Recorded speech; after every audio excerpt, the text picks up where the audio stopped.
So now we move on to the accelerated digitization of experiences. I'm so happy to have Louise Lee, Vice President Digitalization of Klook with us. And we have someone from the Philippines, Francis Low, Executive Vice President, Chief Operating Officer of Manila Ocean Park. And from Dubai, Rami Mashini, Executive Director, Sales, Dubai Holding Entertainment, Dubai Parks and Resort. Welcome, gentlemen. How are you? I'm very well, excited. Good. So we went from an all physical panel to now an all virtual panel. Isn't this magic, guys? Right? You know, we can now move between worlds. So now let's just get an update on the recovery that attractions are seeing in the region and the changes in consumer behavior. And then we go into the digitization elements, right? So Louise, let's start with you. What trends are you seeing and what attractions are faring well in the region? Yeah, definitely. First of all, I think in the past couple of years, no surprise, a lot of the demand for experiences, we mostly saw it was for domestic and also concentrate more in markets where they're relatively stable in terms of kind of government policy and conditions, such as UAE, Singapore, and Taiwan. Like at the beginning of this year, we're also seeing some very exciting growth in terms of cross-border, particularly Southeast Asia. Some markets start opening up, such as Philippines, Malaysia, and Thailand. So we're really excited to see cross-border traveling happening again. And I guess another thing that we're seeing is adoption of technology. So the fact that we're having this panel all virtual, I guess like previously it was probably not that common, but I think now it's becoming increasingly common. In the travel industry as well, actually, we're seeing a lot of the travel operators adopting new technologies, moving from physical tickets to electronic tickets, investing more in the systems, in API connectivity between travel operators and online travel agents. I guess the pandemic in a way also accelerated the digitalization of the overall travel industry as well. Right. So let's hear from the attractions part. And Francis, mabuhay. And it's fantastic that the World Travel and Tourism Council meeting is being held in Manila this week, which really, you know, signifies a significant moment for tourism in the Philippines. So Manila Ocean Park, you know, I understand that while you didn't have to make the great domestic pivot like other attractions had to do, you face a lot of disruptions due to the pandemic, right? So talk to us about how you overcame those challenges at Manila Ocean Park. Well, the pandemic just went on for way too long, especially in Manila. The whole city is more or less on lockdown for more than 1.5 years. So that affects a lot of things. Because as an ocean park, we have live animals, which is the fishes, the sea lions, and some of the parrots, eagles, and things like that. So the park has to be closed, and yet we have to maintain the animals' health and know the water filtration and things like that. So that was really a great challenge to us. We are glad that finally we are able to reopen last year October. Very much Manila itself, we are very heavily dependable on domestic market. So despite we do not have travelers, inbounds and international travelers, when we reopen, our visitorship are quite okay, and that gives us a breathing space. Right. Are your numbers fully back domestically? Are your numbers fully back? No. Because we depend on several channels. We have the school market, we have the inbound, which is international travelers. We also have the corporate, other than the walk-in markets. The walk-in market is about maybe 60-65% compared to previous pre-pandemic time. The other three channels, basically has not returned yet. Right. Okay. So it's interesting how you can convert that 60 to 65% market that used to walk in, because customers now have changed behavior. Like I don't walk into an attraction anymore. Like I will make sure I book before. So I wonder how we can then convert that walk-in traffic to people booking in advance. So let's go to Rami, Dubai. I miss Dubai, Rami. I miss Dubai. Yeah. And Dubai misses you and Mrs. Asia. It has been so long. So I know. So Dubai's been open for more than a year. Like you guys were ahead of us. And your company owns a few theme parks in Dubai, including Legoland and Legoland Water Park, right? So how did you tap into both the domestic and the region inbound travel throughout the pandemic? Tell us a few things that you did. yeah, sure. I mean, I don't want by any chance to show off, but operating such business in a city like Dubai has helped us to recover quickly. So as you rightly said, we've been fully open for almost a year now, and we have seen a good growth in a few strong source markets that helped us picking up. Now the attraction business, unfortunately, with the COVID, had a lot of restrictions. So while lodging and hotels were open, there were still some restrictions on attraction, especially that you deal with different demographics, different age groups. So I would say the health authorities in the UAE have put some strict conditions when we open, and also schools were not allowing school trips and so on and so forth. So we've seen a good growth.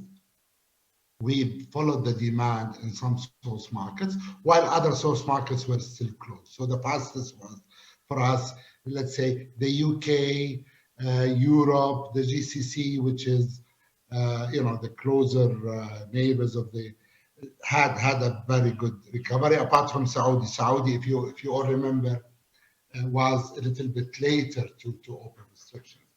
So there has been a good demand. And today, talking in April 2022, I can tell you that we're back to normal.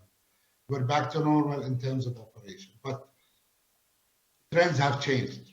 So and being maybe running a big machine in attractions, Dubai Holding is the biggest entertainment sector in Dubai.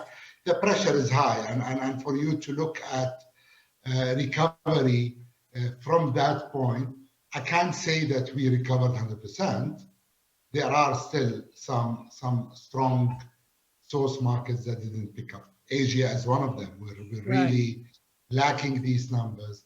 India just opened at the beginning of April, and India has a very strong connection. So I can imagine that business will get even better if you got back to normal without Asia. I can just imagine what lies ahead, and it'd be interesting to go into the trends the change in trends that you've seen, especially in customer behavior. And I'm going to go to Luis now, because Luis has got a couple of slides that he wants to share on changes in customer behavior. So Luis, if you would take us through those changes. Yes, definitely. So overall, I think we are seeing a lot of trends, and they kind of all point to the fact that I think consumers increasingly want to buy experiences or travel services online. So first of all, the first trend is demographics. So 82% of the millennials travel the last year, and it's the highest percentage among all the generations. And millennials generally, they're more digital savvy. They are very used to buying things online already. So naturally, now people are buying travel services online as well. And the second trend is related to COVID.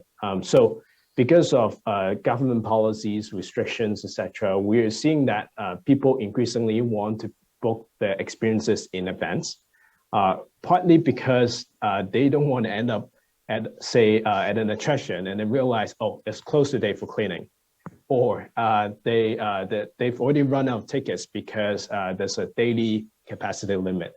So therefore, I think now people are more cautious and they want to book their experiences in advance. And lastly, we're seeing that people now prefer to pay with payment apps. Previously, credit card was more popular. However, increasingly, like people discover that payment apps is generally more convenient, and therefore it's much easier to pay with payment app instead of having to input credit cards, etc. And some part of the population also don't have access to credit card as well. So therefore, this is becoming increasingly popular. Okay. And then next, we're also seeing some trends where like what factors are affecting people's decisions when it comes to buying online. So about 40% of the people, they will say that if I don't see my favorite payment method, I would not buy. And then about 30% of people, they would stop the purchase if they do not see the right content in their home language. And 90% of people expect really fast service when it comes to responding to the inquiries related to purchases. So getting all these right are very hard. But previously, getting all this right would probably mean competitive advantage for a particular travel operator. But I think increasingly, because now people are buying online, it's becoming more of a matter of a survival as well in a way. People sometimes this would even affect people's decision whether they're visiting a particular attraction or a particular venue. Yeah, it definitely has become a necessity versus a nice to have, right? So let's go to Francis and Rami. You both come from markets that are very young, incredibly young population, right? So how are you addressing this pain points, and what investments have you made in digitization during the last 2 years? Francis, let's go to you first. Well, I will say that Manila is a third world country. So in terms of infrastructure support, it is not as fluent and as well equipped as other countries. So when the COVID happened, it's unprecedented. We were not prepared for it. Very few effort has gone into digitization and also preparing for something so unusual. So at the early time, we were caught in between. But the lucky thing for us is we went into some Zoom tours and things like that. But it's not as easy to develop something whereby you do not even have started the first basics. When pandemic and things like that. So lucky for us is we found a good partner, which is Klook. So that helped us quite a fair bit in terms of position ourselves and also selling the tickets even before we reopen. And we see a very obvious change in trend in terms of people's buying behavior. In the past, for people who pay and buy online, is about 10% of our total sales. Right now, we are seeing more than 50%. Wow. And Louis is also correct. Gone were the days whereby people wanted a physical ticket. Now with QR code, with barcodes and all that, it becomes so much easier, so accessible. And people is very confident in so-called using this and just scan through, contactless in terms of payment, in terms of walking through the attractions. And that helped us a lot. Right. So that's incredible, from 10% to more than 50%, booking online. Rami, are you seeing those? I mean, payments is huge in the Middle East, incredible acceleration in fintech. We definitely, we've seen a little bit on the trends. We've seen a huge movement on the online booking. And also in a city like Dubai, which I'm sure many of the audience are aware, that we also used to depend a lot on groups, but today the group business is going lower and lower because of the pandemic, and it is more of the FIT. And then when you go FIT travelers, your chances to be for them to buy online is much easier. So yes, we have seen a good growth of change of the online business, which if I go back to your question, which also gave us a chance to revisit our technology and make sure that we're up to speed. Because everything moved to the digital and to the online payment, and sometimes maybe your infrastructure is not enough to capture such volume. So we are investing heavily in improving all our websites, making sure that we are on top of it. We're also looking at different methods of payments. So, I mean, for Asia, it's good maybe for everybody to know that we're already in discussion with Alipay and with already discussion with WeChat to make sure that those payment methods are coming into Go. Also with the API connections to different players around the globe, that we are now encouraging to give the API connectivity in order to have the digitalized. Right. You know, when you say changes in customer behavior, I wonder, are you seeing people booking in, like closer to the time? Are they booking later? We as business, you sure, but we as business as well, and that was a strategy, I think, across the globe. You normally give a discounted rate for advanced booking just for you to make sure. So yes, our online booking, if it's advanced 48 or 24 hours, you do get up to 10% discount on your ticket. So you see, we create the demand, if I would cancel, or we influence the behaviors of the customers to buy in advance. Right. And that's not only for us, but also for our partners who gets our product. So we do have an online policy to offer a certain discount. And yes, we're seeing the behaviors. One of the challenges I have, and maybe not related to Asia, but in the Middle East, you still have a good chunk of customers that they don't own a credit card for a reason or another. The income, and in an attraction world like us, we need everybody. So we serve all the demographic. So many people would like to buy online, but they still show at the gate because they don't have the facility to buy a ticket online.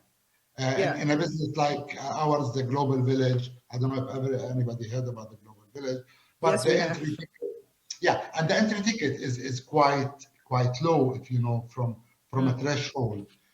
But because of the lack of the credit card, you still have a packed gate that people pays for the ticket and go in. Yeah.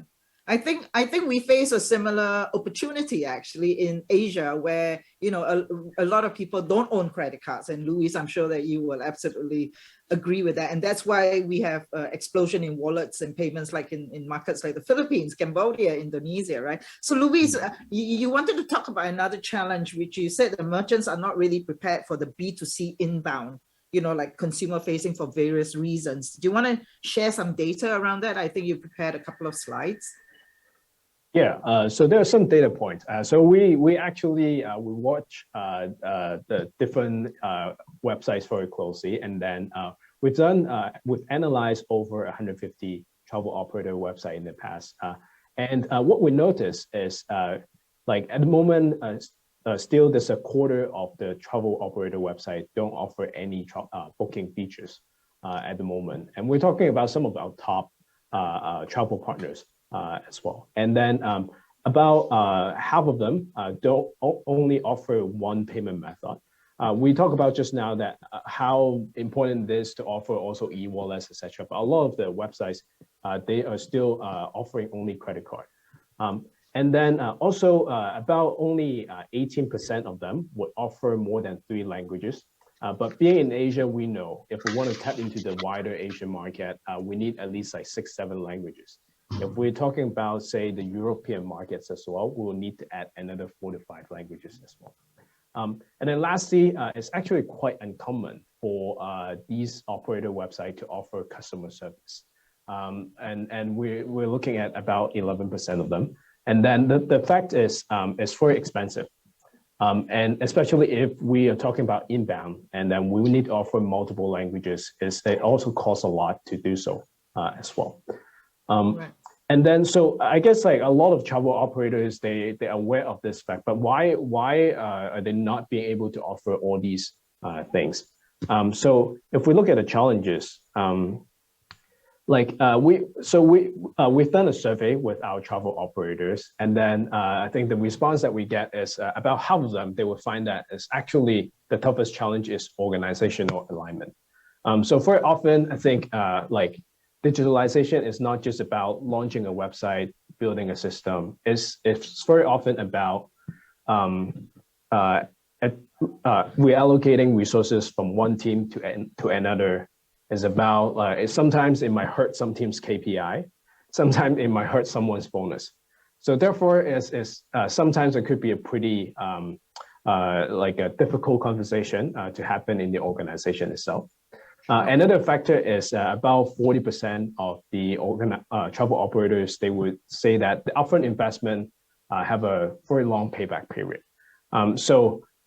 Especially, I think if we're looking at like being able to deliver kind of better customer booking experience with some of the best practices, multiple payment methods, multiple language, these things are not cheap. So therefore, it's another challenge for travel operators. And then the last couple of challenge mainly is to do with knowledge, technical know-how, knowledge about a particular inbound market. So typically these would relate to more of the talent crunch that we're facing at the moment. It's very hard to get a team of e-commerce experts or experts in multiple markets to work in-house. So therefore, these are the challenges we're observing.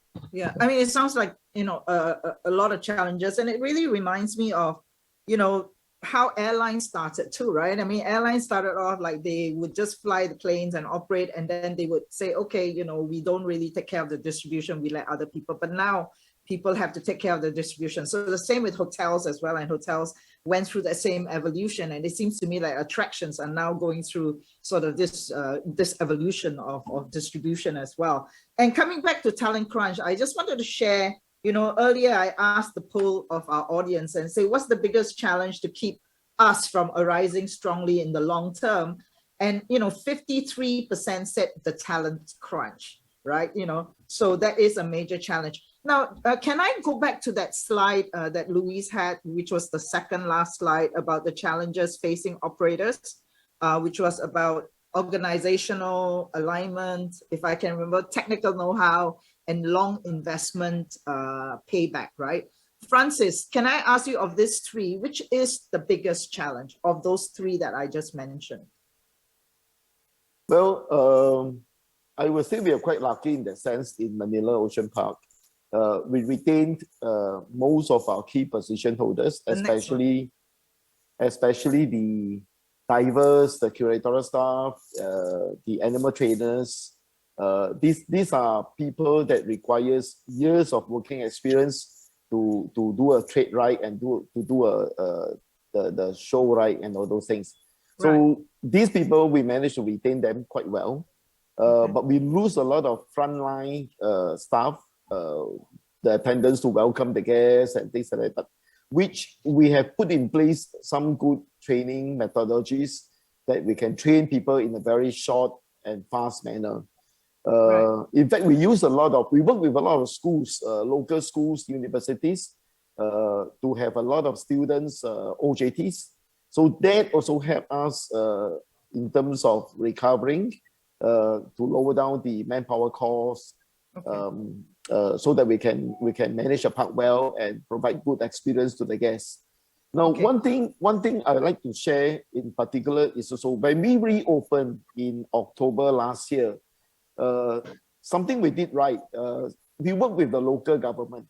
We invited the mayor of the city to come and officiate our opening. And we are very lucky. The mayor supported us very much. The vice mayor, in fact, supported us very much. And we have very good coverage in terms of the local media. And we were on front page, the very next day in all the major newspapers. And that, I suppose, give a lot of confidence to the Filipinos, the local Manila citizens, that Manila Ocean Park is a safe place to visit. And the team here has the core competency to manage a park well keep safe distance and sanitization and things like that. And that explains, or rather that to me is the reason why when we reopened, we did not face a major crunch. Right. So you basically built up consumer confidence. Yes. So yeah. So Rami, I'm gonna ask you that question, which is about the 4 challenges about addressing the B2C inbound, and of those 4 challenges, which one would you say is the most acute for you? I mean, 4 of them. We're still, let's face it, and let's remember that we are out of COVID. So, right. And I think thinking about it, and if I can add, with all due respect, a 5th challenge. This is the first pandemic, at least for my age. And when we went to this pandemic, we didn't have enough data. And I think we manage business by data. And I think the lack of data that we were predicting certain things. We never knew. I don't think any business in the world was able to run 3-month forecast. So there were a lot of challenges in defining the next step. This has affected the 4 pillars, the top challenges we have seen. Right. In terms of talent. So would you run 100% manpower, or you go into a redundancy model where you never knew what you do? Do you continue with your investments? And we all know that if there has been any 5 years plans, and there has been certain enhancements, you don't know if you should carry on or not. We were lucky that we took the decision to improve the customer experience. So in one of our parks, Motion Gate, we've added during the pandemic 2 world record roller coasters that have been planned from the initial stage. And we said, maybe and I hope we don't have another pandemic to be closed for quite some time. So we managed to enhance the experience. We had also to rush the opening of the hotel, the Legoland Hotel in Legoland. So there were some, as I said, some challenges, but we were extremely fortunate to take the right decisions to enhance the experience. Okay. Now the challenge is, when are we going back to full speed? When are we seeing, and I was listening to the session earlier, I mean, Asia or Asia Pacific is still, it's a major chunk of the business to all of the world, not only domestic Asia. When are they going to come back? We do have another challenge, and I'm not, I don't want to talk a lot about it. It's a bad story, and a bad thing is happening in Russia and Ukraine. And those are a major source markets for us. Absolutely. In UAE, and I'm sure all of you know about that. Talking a little bit about the talent as well, the Expo took a very strong. Expo 2020 was an amazing project for Dubai. It took a lot of talent, and I was saying this yesterday, that now going towards the Expo closure, a lot of these employees and talent are finishing their contract.